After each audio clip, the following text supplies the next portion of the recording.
All right, so I decided to change my mind about what I'm going to be working on today, which is not entirely unrelated to the original topic of working on PyNite. I am going to focus on building a new library, and its purpose is to draw 3D shapes using the Plotly visualization library. I'm finding myself for a couple of projects needing to conveniently plot a bunch of 3D solids. And it would be nice if I didn't have to like manually draw each bloody solid as I went. So I'm going to create a library, a small little helper library to allow me to just say like draw box here, aligned this way. And it just, there we go. And then I can just make a whole bunch of boxes, and then I can write a little script to like generate a whole bunch of boxes on other locations, and and then also some, I want to do prismatic n-gons, so polygons, extruded, so triangles and whatever. And then I also want to be able to do cones. So if I like it, it'll be, which means it'd be like a polygon n-gon on one side, like a square, and then it all comes to a point. And then, or a triangle comes to a point, so it's like a tetrahedron. Pentagon comes to a point. So those are the 3 shapes that I'm thinking of right now.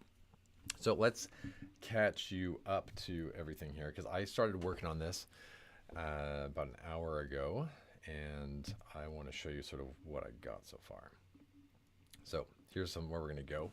Here's what I've started playing around with. So this is the idea here. Going to presentation mode. Let's make it bigger. So here is how you draw a box in Plotly. So I'm using plotly.graph objects here instead of their Plotly Express. And now I'm going to create some parameters here, the height, width, and depth of my box. And I'm going to say that the B corresponds with my X coordinate, the D corresponds with the Y coordinate, sort of like into the screen, and then H is my Z coordinate up and down. So to create a mesh, a 3D mesh in Plotly, you have to provide the X, Y, and Z coordinates. Now the X, Y, and Z coordinates are separate arrays, and so you can think of this as like coordinate X, Y, Z 0, the first one here, is this one, up and down vertically on the array. And this is point number 1, this is point number 2, 3, 4, 5, 6, 7. So starting from point 0, you got 8 points. And then in order to create the mesh, you have to actually tell it what triangle faces to draw. So you'd have to like manually, say, okay, you can kind of see the triangles here, like connect a triangle here, here, and here, and then connect a triangle here, here, and here.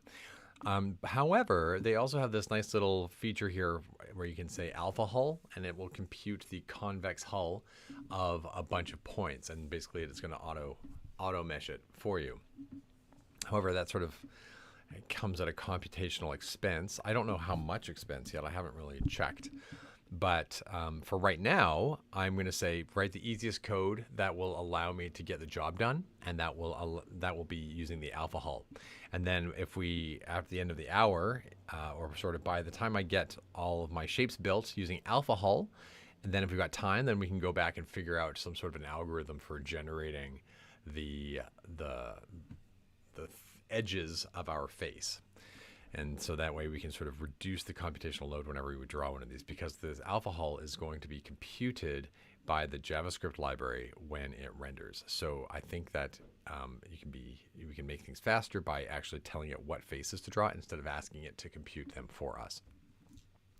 So here is the Mesh 3D object. Mesh 3D, we can do a Shift tab here, has got a wide variety of arguments that it takes, and they are in alphabetical order, which is cool when you're looking at documentation and uncool when you want to know like what's the common thing to use, right? And so if you're specifying or creating a mesh, then you're going to want to first off put X, Y, Z. Those would be the common first inputs, and then the next common set would be the I, J, K arrays, basically describing which nodes you're connecting. So there's also the ability to control the opacity, to control this alpha hull behavior, and there's a whole bunch of other stuff here, whether you want vertices to be shown, whether you want hover text, and all sorts of custom parameters. And then each one of these don't just take a single value. Some of these take single values, some of them take sort of nested value parameter sets as well. And the Plotly documentation is very good and it describes exactly how to use it. It just takes a bit of time to kind of get used to it and sort of start making your way through it. I teach this in Python for structural engineers, and at least give you an overview of like how the Plotly library works. I'm not going to go into how Plotly works, but we'll just say that there's two dictionaries. There is the data dictionary is a list of data, and the data the list of data is a trace, and each trace is a dictionary. And then we've got one sort of big box called the data box, and we've got another big box called the layout box. The data is a dictionary, the data is a list of dictionaries. So we're going to create one dictionary here, which is sort of a special Mesh 3D style dictionary. We'll create a layout, which is a separate dictionary, and then we put them into the figure. So when we run this guy, we get our box, and you can see here that the coordinates of the X, Y, and Z coordinates have been sort of parameterized by putting in these values here according to our variables. And so how did I do this? I just sort of drew a box and kind of in my mind was like, okay, I'm going to go from this point, this point, this point, this point, and then I'm going to go this point, this point, this point. Basically, I'm going to draw two squares, the low one and then the high one, and that's sort of the points that I came up with as I went and did it. So next step in this is we've created our Mesh 3D, but now if we wanted to create multiple boxes, we don't want to have to like rerun the cell. No, we're going to put it into a function. So we're going to put the BHD into our function here. And let's say I also sort of I left my overly complicated inputs here. Let's see, did we do anything with these? Yes, okay. Opacity and color, we do have those. Okay, anchor, don't use that.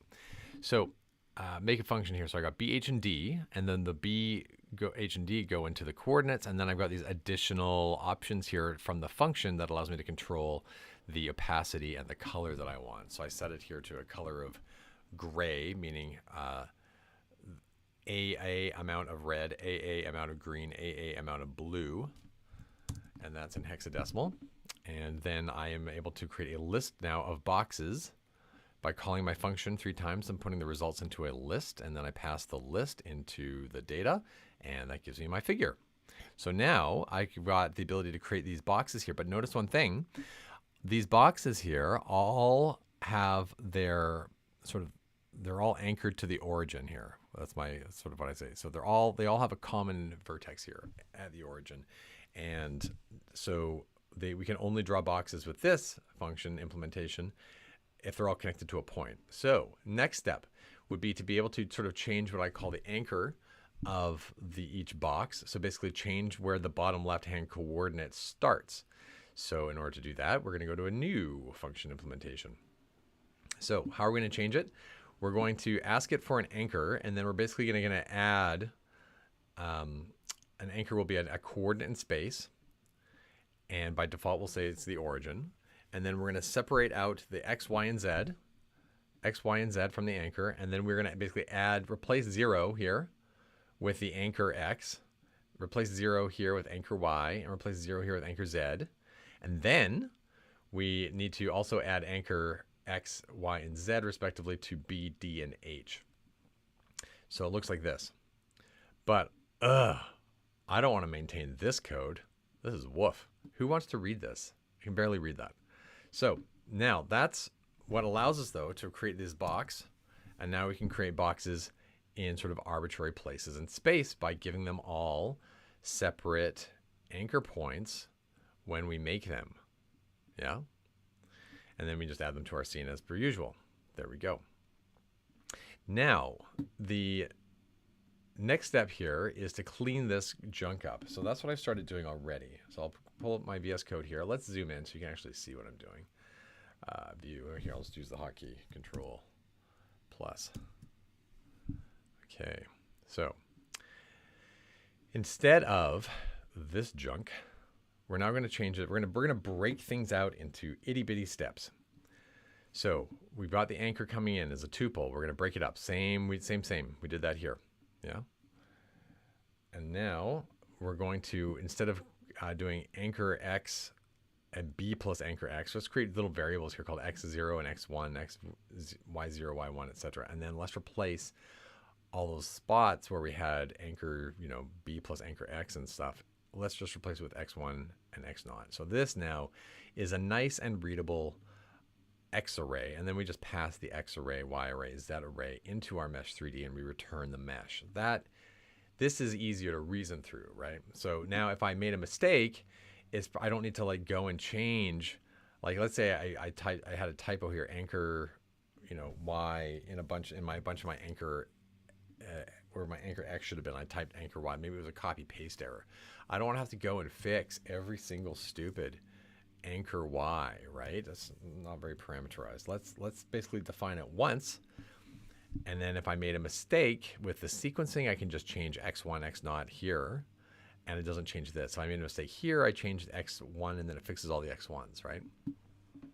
So that's sort of breaking down stuff makes it a lot more readable. Okay, so now the challenge is going to be, I don't want to sort of be able to just say where the bottom left-hand corner is, because maybe my brain is thinking like, well, I want the centroid of the box to be centered on a particular point. Like I want the box to be centered on a point.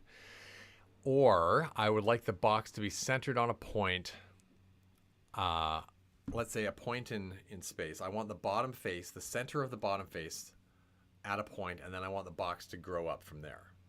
So I want to be able to say the height of the box, and I want it to specify the width and depth, and I want to say center it on the bottom face of that point, or center the bottom face of the box at that point. So now we're going to sort of think about, I haven't really thought about this too much in advance yet. So now we're going to think about how we're going to add that parameter in. So right now I've got this idea of this anchor, which is a point in the bottom left. Now, and all of the code here is taking an anchor point and assuming that I'm just sort of setting the bottom left-hand coordinate of the box. My thought here is that this is fine, and that I don't need to sort of change this implementation. I just need to change the calculation of where that bottom left-hand corner is. So that means basically, instead of me mucking about with this implementation that seems to work well right now, I'm now just going to sort of create, instead of calling this anchor here, I'll leave the parameter named anchor, but I'm going to call this anchor point. So I'm now going to add some stuff to the top here to generate an anchor point, and then anchor point will get unpacked into x, y, z, and then everything else stays the same. But I now need to calculate anchor point. So the question is, what do I want to be able to call my anchor? So right now I've got it as a tuple. So let's say that anchor can be a tuple. So I like that idea right now. Like if we know the bottom left-hand point, like let's just allow people to put the bottom left-hand point in. So let's say if anchor, let's say if instance anchor tuple, then we will assume that anchor point is just going to equal tuple, the anchor. Like that. And maybe we should do a check in here for the length of it. And len anchor equals 3. So that way we can do a little double check there. Oops, my camera, because I've got my hotkeys connected to my camera scenes here. I gotta get that Stream Deck so I don't do this accidentally when I'm typing. Okay, so there's my check. So now let's save this, and let's go into my little dev notebook here, which has my live sort of imports here. Let's restart it just because I don't remember what the state of this is, and go put the auto reload extension on. Oh, we got to turn it on. I just loaded the extension. I got to do auto reload 2, option 2. There we go. Let's just restart it, because I always want to make sure the auto reload gets properly loaded, and it gets loaded when it's the first cell run. So now I'm going to got my Plotly 3D primitives. That's the name of this little library that I've created so far. The only thing that it has in here is the box, and I've got that under the shapes module here, but I've set up my init.py so to just import anything in the shapes module and make that available basically from the top level module namespace. So I can now go do that import, run that import. Oh, I already did it. Great. I can do prims dot box, and then I can see all my stuff, right? So let's go ahead and create let's not use digits 3. I gotta stop, not use digits. I think 0, 1, 2, 3, 4. 0, 1, 2, 3. No, 4. Yeah, that's what it is. Does 4 change it? Yeah, 4 changes it too. Okay, gotta get that Stream Deck. Okay, so let's make sure I always use numbers like 5, 6, and 7 is my B, D, and H. And then let's say the anchor is going to be at 10, 10, 10, like that. And there's my mesh 3D. Let's get it out into a plot. So go.figure, data equals prims.box. And now we can see our box. Cool. Now, so this is basically we're just checking to see that this works the same way still. So where's our anchor point? Is at 10, 10. You can see that here. And then everything grows in the positive X and the positive Y and the positive Z direction from there. So I got 5, 6, 7. Add that to 10, 10, 10. That's my top right corner. Good. So that's working just fine. So now the idea is I want to be able to specify some other kind of anchor here. So what kind of values am I going to accept? I don't really know yet. So let's take a look. If we said anchor, let's just give some example. Let's not do it into the VS Code. Let's do it onto our Jupyter Notebook so we can kind of pretend that we're like actually calling it right now. So data equals prims box anchor. Let's not that parentheses, that one there. So let's say I said anchor is, maybe I use a string like centroid. And if I used centroid, that seems fine because now the thing is it's like centroid of the box. Okay, center of the box aligned where? So I'm saying the anchor is at centroid. Anchor it on the centroid. But it's like anchor on the centroid at what location? So maybe I do have anchor point as a separate thing. Anchor point, or align, centroid, and then anchor is the point still. Let's say like that. So, okay, so that is an input, kind of makes sense. Somebody asking, do you love maths? Yeah, but I'm not very good at it. I like the idea of it. I like it enough to get into engineering. And, I certainly could be better at it. I don't know. I have a fantasy like maybe many engineers have this fantasy where you like take some time off and you just like study, but like with a focus and like on your own, and you like get all those like fundamentals like really under your fingers and you can just like do it really quick. That's my fantasy anyway. So, but until then, I just kind of like figure it out as I go along and study as I need it. So, which I think a lot of engineers do. So let's go on now to align. So this input looks nice to me. Align centroid anchor. Now let's say I wanted now to align the bottom, the bottom face, the centroid of the bottom face to that anchor point. I like the idea of keeping this anchor here. And then align as a separate thing. So what kind of things could I align to? I could say align centroid, but like what if I wanted the bottom face? What would I do? Like would I say like bottom centroid? I don't know. That seems kind of too magical. I don't know. Like maybe I made a tuple, bottom centroid, like a separate components like that. Centroid of the bottom face.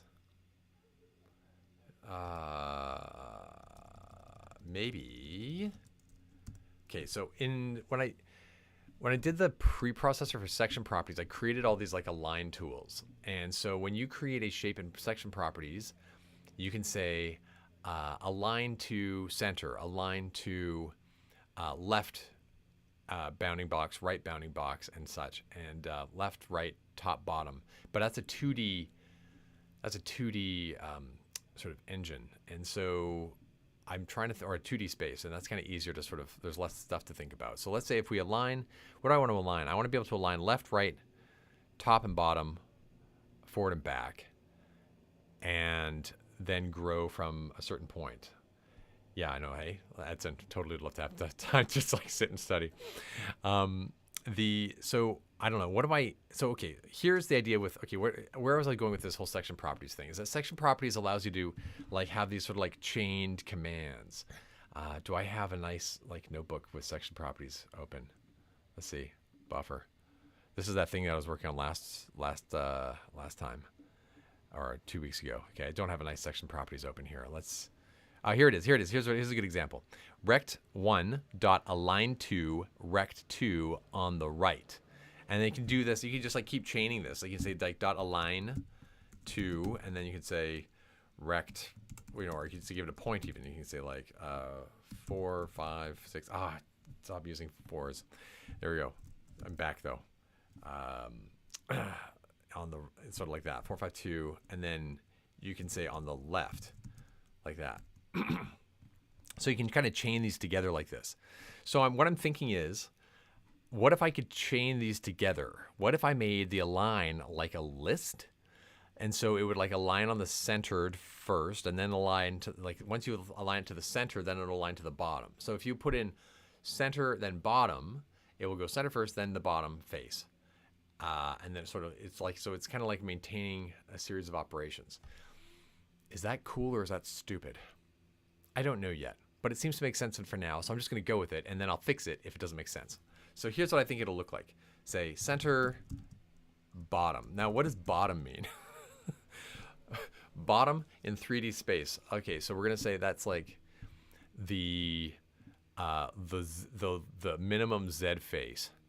Now, does this sort of align thing like work for other shapes? I think I think it could. Yeah, okay, let's say if we take, for no matter what kind of convex shape, doesn't even shape, whatever shape, if we created a 3D bounding box around it, basically we're creating a box around whatever shape is. So if it was a cone, it could be a cone within a box. Like we got an invisible box around it, but like that box kind of can enclose the cone perfectly. So, completely, I should say, without a space. So if we take the bounding box, so for any shape, we can have a bounding box and we can align it on the bottom face. Cool. All right. So I think that this makes sense. Centered, we got to calculate the centroid of whatever 3D shape, and then align it to the bottom face, top face. And then no matter what the shape is, it will have a front face, back face, left and right. And front and back refers to the Y. Left and right will refer to the X. Cool. All right. This makes sense. I think this will work. Now, let's do, so that's what I think the input's going to look like. Anchor point, center, bottom. Yeah, I'm feeling good about this. I think that makes sense. Anyone think that doesn't make sense? Anyone going scratching their head like, Connor, why would you think that's sensical? All right, so align equals, and then let's say I gotta start declaring my sort of types here. Not declaring my types. I'm just gonna put my type annotations in. So anchor is going to be a tuple, and I'll give it a default value. And then align is going to be a list of string. Yes. I'm like, do I want tuples? Like, align to a point? Maybe. I don't know yet. Let's ignore that. Let's just say bottom left face aligned to a point. Yeah, that's what we're doing already. That's fine. Okay. So anchor point equals anchor. Cool. All right, now we need to do this align operation here. So I feel like we're going to want to have, so calculating the centroid of this box is not expensive. So let's just calculate it. Centroid equals, so if we see centroid in the list of align, then we've kind of got it at the ready. So centroid equals, the point is going to be let's start with this. B divided by 2 plus is the X point. I'm a practicing structural engineer getting started with Python. Your content is pretty good. Okay. Hopefully I can get it better. These streams are meant to just be sort of like my way of forcing myself to work on projects and putting them in the open. So they're probably not the coolest streams, and especially because I don't have much experience, but I'm getting better at it, I think. All right. Centroid is B divided by 2, H divided by 2, D divided by 2, except that's not quite right because we also have this anchor point. And so the anchor point, how is this going to work with this align business? So we don't know where the centroid is.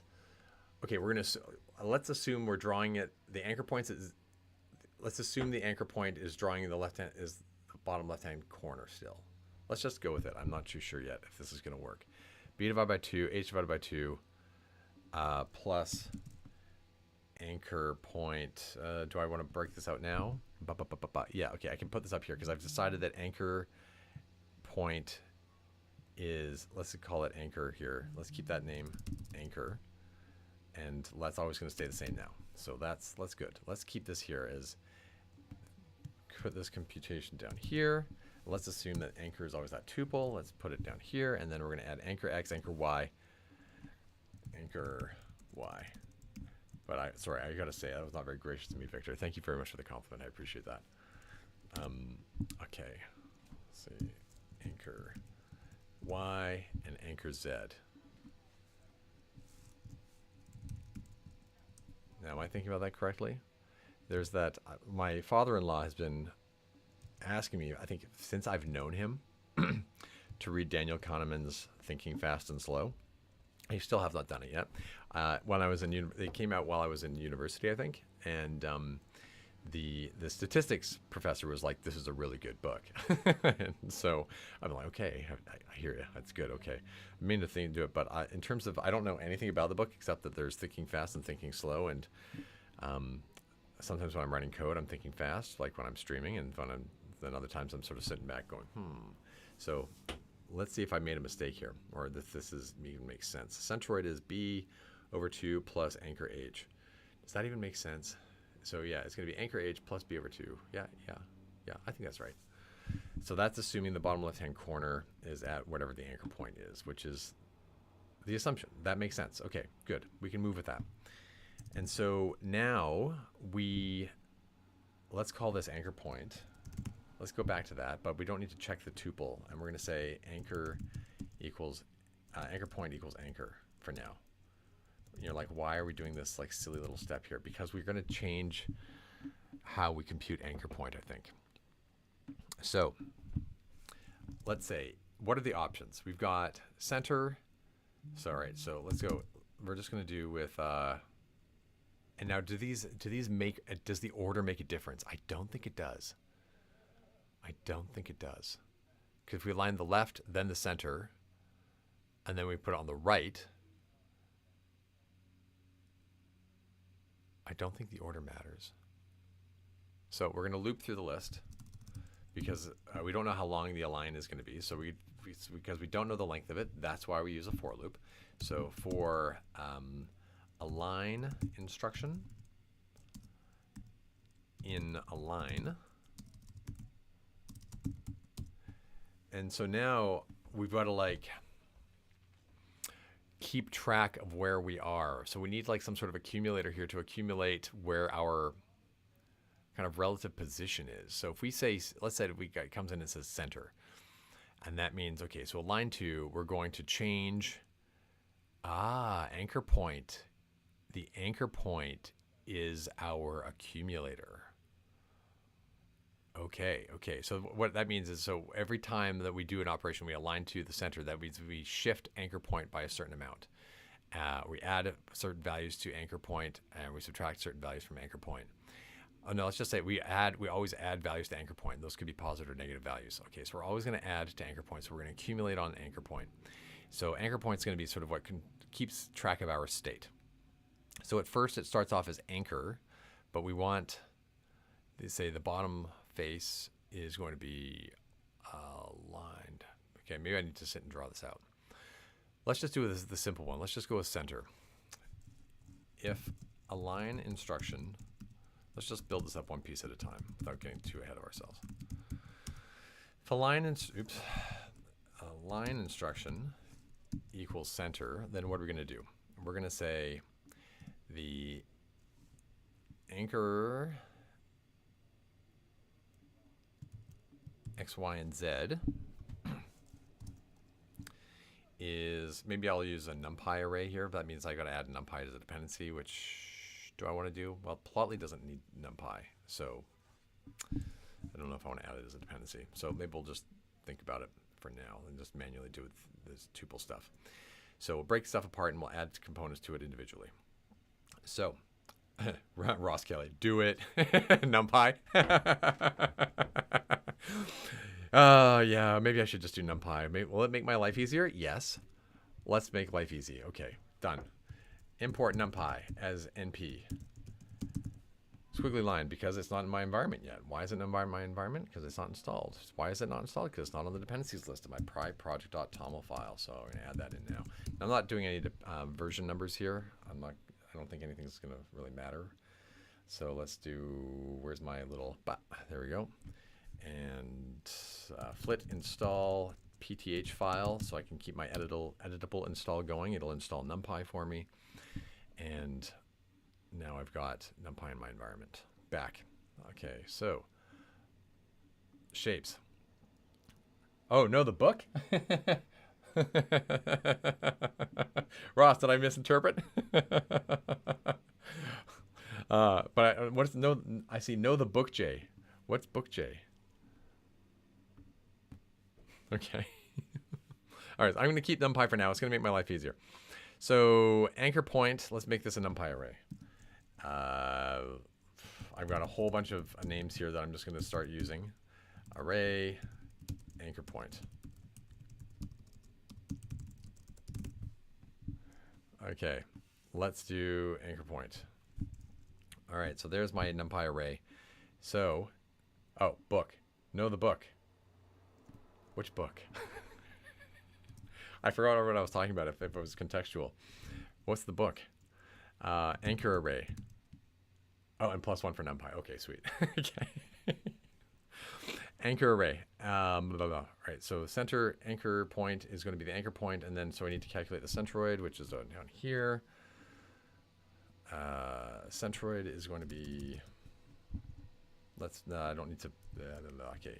So anchor point is going to be, all right, so let's do,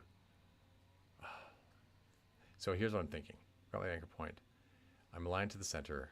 So BH, so my anchor point, let's say it's at the origin, and now I want to drop it to the half B, half B, half D away. So I think that's going to be anchor array minus NP equals, let's say minus equals, well, let's just do it like this. Let's break it out. Anchor array minus NP dot array, and it's going to be B over 2, H over 2, D over 2. Okay.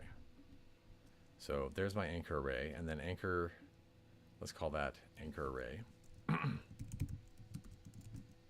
There, and let's get rid of the centroid business for now. I'm just going to comment it out. And there, okay. So let's see what happens. Does it align on a center? Align center.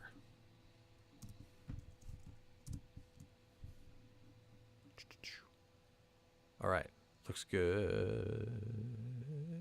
Okay, what's our bottom left here point? Okay, where's my X, Y, and Z axes? Where's my origin? Then, okay, here was this point. What's that point? What's that point? So my, now I should see these should all be like the same. Okay, so 4, 4. Wait, okay, Y is 4. Yeah.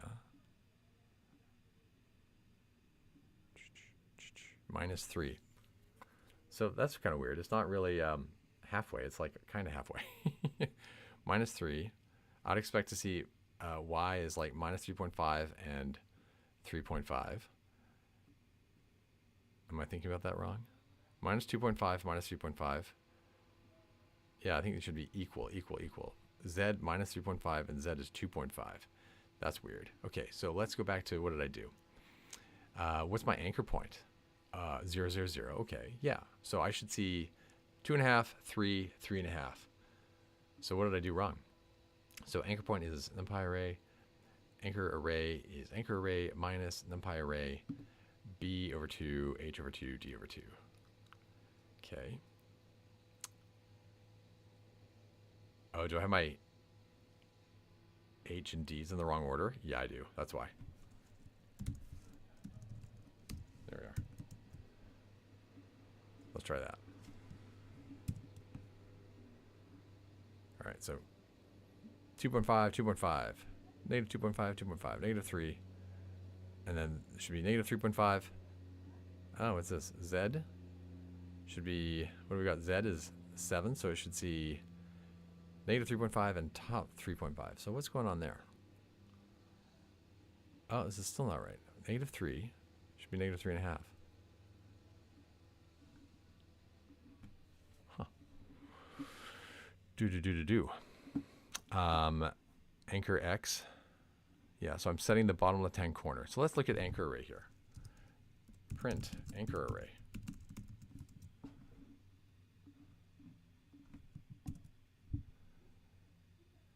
Yeah. Okay, that seems right. Negative 2.5. Oh, wait, look at this. I think the order's probably it's probably in the wrong order. Negative 2.5, yes. This should be negative 3. That should be negative 3.5. Did I have it in the right order? H is my Z. Y is my, oh, look at that. Yeah, I did it in the wrong order here. So, okay, I want box to be defined like this. B is X. D is Y. H is Z. Okay. Negative 2, 3, negative 3.5. Yes. Yes. Yes. Yes. Yes. Okay, cool. All right. Done. All right. So I'm gonna, all right, so let's leave this. Let's call that good. What are we doing for time? 10:30. I want to implement these other shapes. I don't want to just be focused on boxes, although the box will be kind of the foundation of everything because I'm going to be kind of operating on a bounding box for this whole shifting thing. Whatever, I'll deal with that later. So let's get to Prism here. I want to be able to take an n-gon. So let's go back to this little notebook that I had set up here. Bang. So this is what I want to do with that, is I'm going to do this sort of business here where I go create points around a circle and discretize it by the number of points on my polygon. And I'm going to use NumPy linspace to do that. I don't know if you all did this in university when you learned some computer stuff. We did it with MATLAB. And so I'm going to get my x coordinates with NumPy cos the array, which is from 0 to 2 pi, with this many points, and get the y coordinate with sine, and then I can throw those into a scatter plot, and that gives me a shape. So this shape here is, if I look at the shape, actually, let's not look at the shape. Let's just print x and y. And let's do it in a way that's not confusing. Take out the array. There we go. So here's my x and y coordinates here. So let's do that. So you can just copy this. That's going to be the implementation, pretty much, for getting the bottom of the shape. So now I got to set, so what am I doing? I'm doing x, y, and z. So x and y, it's like I'm looking in plan down on the thing. So then for the z, I just create like whatever the height is. So the parameters are going to be n points, and that will be an integer. And then we're also going to have height, be a float. Okay. So is there any other points that I want? We're going to want this anchor business, yeah. Color and opacity, yeah, I'm going to want that. And anchor, a well, and a line. So I'm just going to take all this stuff, put that in. I want all these functions here to have similar interfaces. So similar API, similar parameter names, in other words. There we go. Let's get them all lined up there. There, endpoints, H, align, anchor. Is that the order? Align, anchor, yeah. Okay, color opacity. There we go. It's going to return a mesh 3D. Put this down here like that. Now I can see what I'm doing. Okay, so endpoints is going to be endpoints plus 1. It's 1 like that. And here's our, and then I need to create a Z array, which is going to be, so x, y. So I got 2 x's and 2 y's.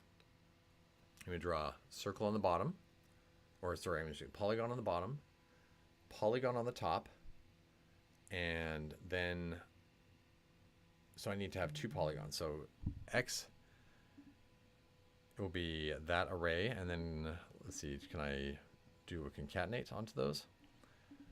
The np.concat, I think, or something. np.concatenate dot cat. There we go. So I need to go cat x to x. All right, so I give it an iterable of arrays. Axis equals 0. That means iterating on the rows. If I just give it a one-dimensional array, I think it should just work fine. Let's try it. X to x. So let's call this x poly, y poly. So I don't just keep calling everything x like that. So np, so let's call this this is actually going to be the x that I'm going to pass into this guy. So let's keep using the same names here, x array, y array, and that's going to go into the mesh. And y array, again, I need to draw 2 polygons. So I'll do the same thing here. And do that with the y poly. And now the z coordinates are going to be np.linspace. Do I want to do a range?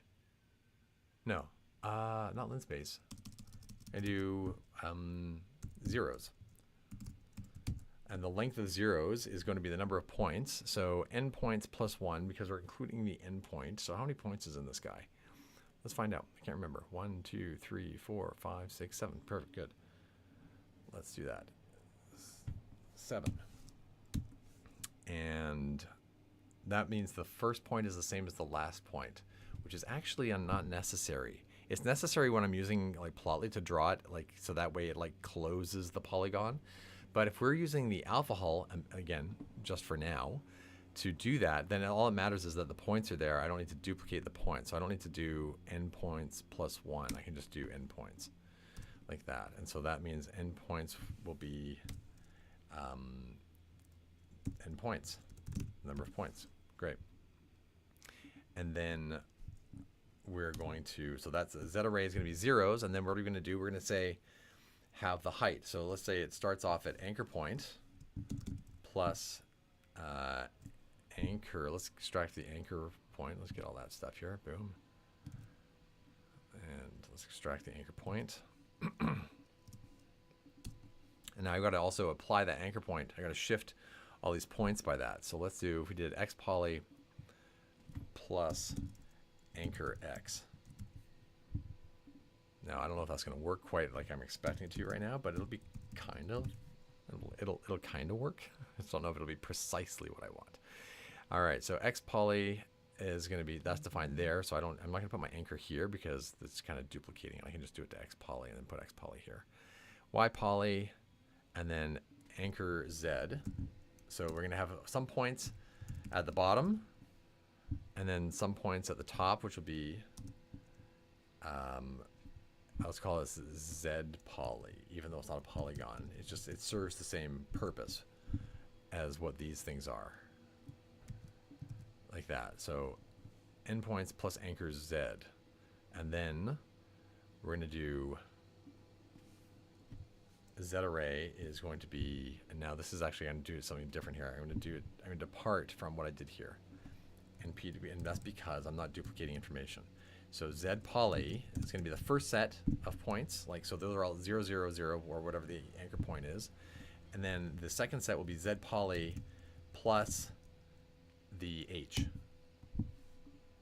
All right, so of course anchor z is a scalar. This is a vector, but we can add a scalar and vector. Same with this, we're adding a vector to a scalar, and then that will, we can turn our z polys from endpoints plus anchor z to z polys anchor z plus h. Cool. All right, now I think I can just go ahead and do my x array, x equals x array, and y equals y array, z equals z array.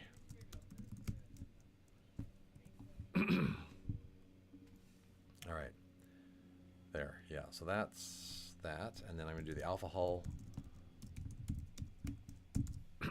There's different like integer settings for alpha hull. They do different things. It's in the, here, I'm going to show you in the docs here quickly. scroll down. Alpha hull determines how the mesh surface triangles are derived from the set of vertices when I, J, K are not supplied. In other words, the edges of each face, each triangular face. For the general use, it's preferred you just give us the IJK. Yeah. So there's -1, we'll give a Delaunay triangulation. Anything greater than 0, the alpha shape algorithm is used. I've heard about it, don't really know what it means exactly. But if you use 0, then the convex hull algorithm is used. So it just basically kind of wraps a mesh around your points, provided that it wraps a convex mesh around your points. And that means some points can be excluded if they're not in that convex hull. So, but these are all convex shapes, so we don't need to worry about that. So alpha hull is 0, and then let's put our color and opacity. Color equals color, and opacity equals opacity. All right. Anchor, our array is not defined. That's because anchor array doesn't exist yet. So let's call it anchor because that does exist. And let's ignore this align business for now. It's just an unused parameter. And let's go back to my development notebook here. Close this guy. And let's try putting a go.figure. Let's create a prism equals prims. Oh, well, that's terrible. Prism prims dot prims dot prism. Didn't think too far about that one. Okay, so what's going on here? I don't see it. Saved. Don't see the new stuff in there. Is there an error in my code? I don't see a little red line here. Oh, maybe is there something at the top? No. I don't see an error here. So something's not re-importing. Let's just try calling this. There we go. There we go. Now it sees all the stuff. There we go. Okay, endpoints. So endpoints, let's say, is going to be 3. Oops. Stop using 1, 2, 3, 4. There we go. Okay, endpoints 3. Gotta get that stream deck. All right, H equals 10. Align. It doesn't matter what we put in here right now. Center. And then I also have in there is anchor, which has a default. So I don't need to worry about anchor right now. Okay. Assertion error. What is going on? It doesn't like something that I gave it. Oh, assertion error nothing. Assert NP is not none. Well. That's not useful. Let's just restart the kernel. Maybe that has something to do with it because we added a dependency like while the kernel was running. Okay, there we go. All right, whew, restart. Saves us. So let's look at prism. Here we go. Here's our prism here. There's the points that it has. Let's look at it. Oh, we also want to scale it. We also want to, yeah, say the scale of it, not just like, you know, a unit circle. Okay, so go.figure is going to be data equals prism.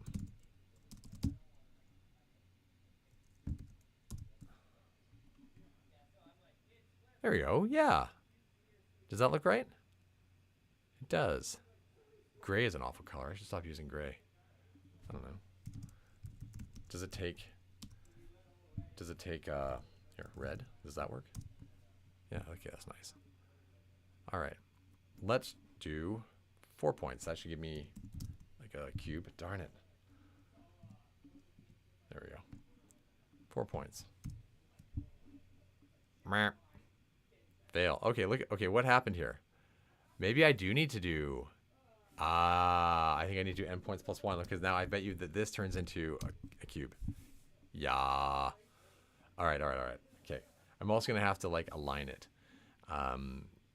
somehow. So let's see, or rotate it so it aligns nicely. Okay, so I do need to do endpoints plus 1. Okay, so let's go back here. Now I should see... What happened here? Oops, again. There we go. Okay, what happened?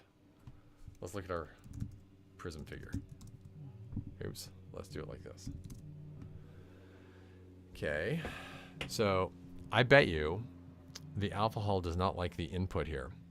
So I need to do one of two things. stop using alpha. Okay, let's look at this. 1, yeah, 1, 0, 1, 0, 1, 1, 0, 1, 0, 1. Okay. Endpoints. This seems like this is okay, so I should have 8 points total. 1, 2, 3, 4. 1, 2, 3, 4, 5, 6. Okay, so I got 10 points there. That seems like too many points. Let's go back over to our code here. What's happening? Endpoints plus 1. So I'm doing endpoints, so I'm saying for linspace, endpoints plus 1, endpoint equals true. What's going on? Maybe endpoint is, let's make that false. I'm just kind of grasping at straws right now. Don't really see exactly what's going down. Let's try this. Bah. All right.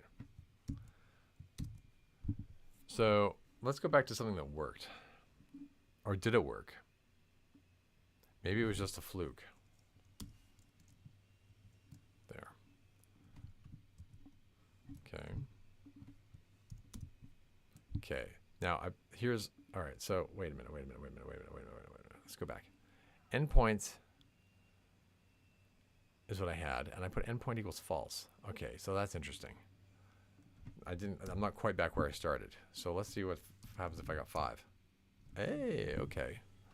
It's okay, so at the endpoint there, the duplicate point. There, now it's working the way it is. That's what it was. It didn't like the duplicate point in the convex hull algorithm. There we go. Okay, now we do 6. There we go. This is exactly what I'm hoping for. Now you can change the height of it.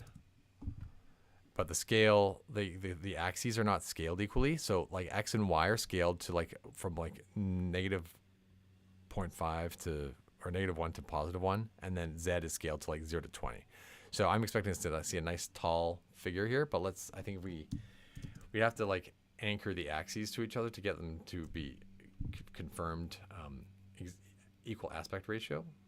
But we can also just sort of specify the layout equals width. Oh, let's do a dictionary. It's like this. Dict width equals 600 and height equals 600. There we go. See, it's not quite right. This should just change the size of the figure. Didn't give me a byproduct of changing the axes. Layout. There's an aspect, I believe, with here. Let's get the actual go.layout. Now I can actually see all the arguments that layout takes. And is there an aspect ratio here? No, that's under, is it x-axis anchor? Anchors? Where is it at? I can't remember. Do a quick search. Scene, that might be it. Yeah, under 3D, it's a different sort of thing. All right, so that's under scene equals go dot layout dot scene, I believe. There we go. Aspect ratio. Here we go. Aspect ratio sets this scene's axis aspect ratio, but it doesn't tell me what values it takes. Let's assume it takes a value equal. No. Oh, wait. No, that might work. I just didn't give another parentheses. No, it doesn't like aspect, but it usually tells me what it does like. Here we go. Aspect ratio. Oh, okay. Is a dictionary with these properties. Okay, cool. That works. Let's do aspect ratio. And just manually put it in as X, Y, Z. That's nice. X, 1, Z, Y, 1, Z. That's more precise. I like that. Close the dictionary off. Well, it still doesn't look right.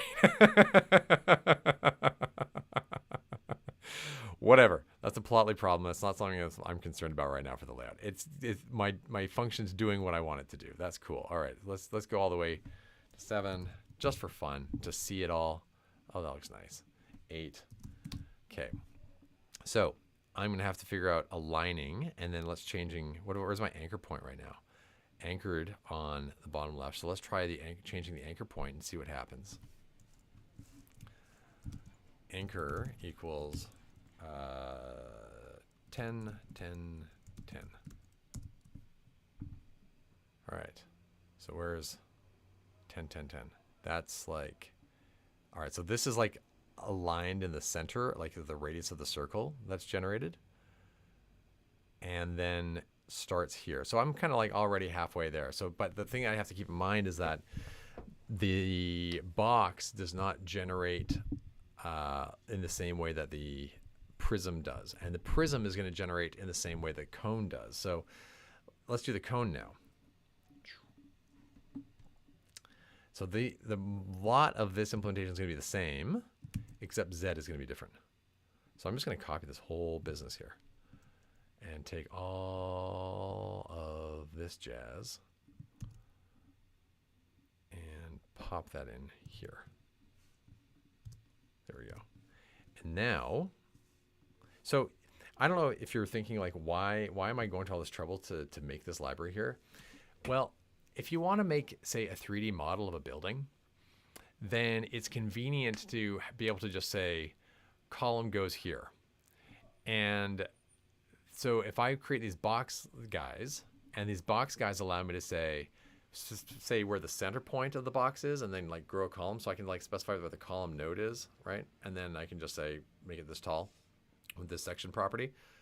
Then boom, there it is. And so I can just plot a whole bunch of those. I can come up with a little script or function for like generating the column locations on a floor and start duplicating them over floors and do all that sort of stuff. So it all comes down to this small problem. Like, how do I make like one box? So that's part of the reason here. The other reason for it is that if I wanted to, I'm working on a Plotly visualization for PyNite. This is the looping it back in to PyNite, is that PyNite has VTK visualization, which is awesome. And it works great on desktop. And it works in Jupyter, but when you run it in Jupyter, it opens like an operating system window to show you the rendering. It's really cool. You can navigate. It's beauty. Now, the newest version of PyNite is using PyVista, which is like a wrapper around VTK, uses VTK as like the underlying geometry engine, and then but makes the interface just like way nicer and allows for like a web-based component. So like now when you do render with PyVista with PyNite with the newest version in Jupyter, you get like a window, like you get like a little output in Jupyter. It's a 3D model. You can move it around. It's great. The problem with PyVista is that it's intended to work in like web interfaces, but it doesn't, like it requires a lot of setup, and not all like web-based application frameworks can use it. So Streamlit, if you want to try to do PyVista and Streamlit, it doesn't work. It might work in Plotly Dash, like if you're making a Dash app. Dash has a VTK kind of interfacey thing. I haven't used it, but what I'm getting at is PyVista doesn't really like work everywhere on the web. Plotly tends to work most places on the web, and so Streamlit works with it, and every other sort of app framework will work with Plotly plots. So I'm like, oh, why don't I make a way of rendering PyNite model in Plotly? And to do that, I need to be able to like primitives, right? I need like little boxes. I need like little cones for like the support conditions, right? I need to be able to be like a pin, make a little 3D cone for the pin support. But that starts from being able to like just make a cone. So that's the other reason for doing this, is that this is all part of like a bigger picture for having tools that can, build on each other. So this is just a little helper library, and I thought I would spin this off into its own thing because I'm sure other people will want to just like have quick access to these sort of things too. So there's that. Boom. Now let's do the cone and do the cone. So what's the difference here with the cone is that all of the Z arrays come to a point, and that point is going to be the anchor location, I believe. Array. Where's array? Yeah, length number of points, and it's centered on 0. So by default, and then it's going to be centered on the anchor. And so Z is going to be, oh, the second XYZ. The second XY is different. That's what changes. Okay, so Z stays the same. But there's just one Z point. But how do, okay, so I've got XYZ. So I've got the points on the base plus 1 point. That's what it is. Okay, so this is different. This becomes anchor X. Let's not put concat here like that. This is, unless I make anchor X an array of 1. I think that works. Concatenate the array to that. And now this is anchor Y. And then this is Z all the bottom. And then this is Z plus H. Z poly plus H, except Z is no longer zeros. Is Z zeros endpoints? Yeah, zeros. Z poly plus H is no longer it. It's just anchor. It's just anchor Z. Let's change this. That's it. Anchor Z, right. This is, yeah, that's all makes sense. Z poly, anchor Z, NP array. So all of them are at the base. And then the last one is at H. NP array, anchor plus H. Z plus H. Like that. And I gotta close this off. Done. There we go. I think that's right. Let's think about it. X poly, anchor X.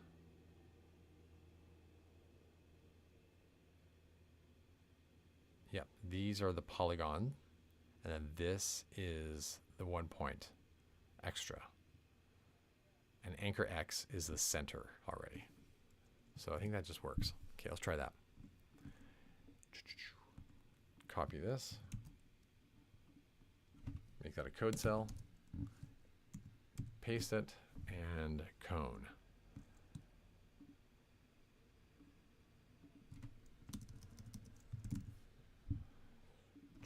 Let's try that. I can see how that goes. Hey! Nailed it. Beauty. Okay, let's try making it a... Oops, did it again. There we go. Tetrahedron. That's not a tetrahedron? No, that's the wrong word. Tetrahedron's got 4.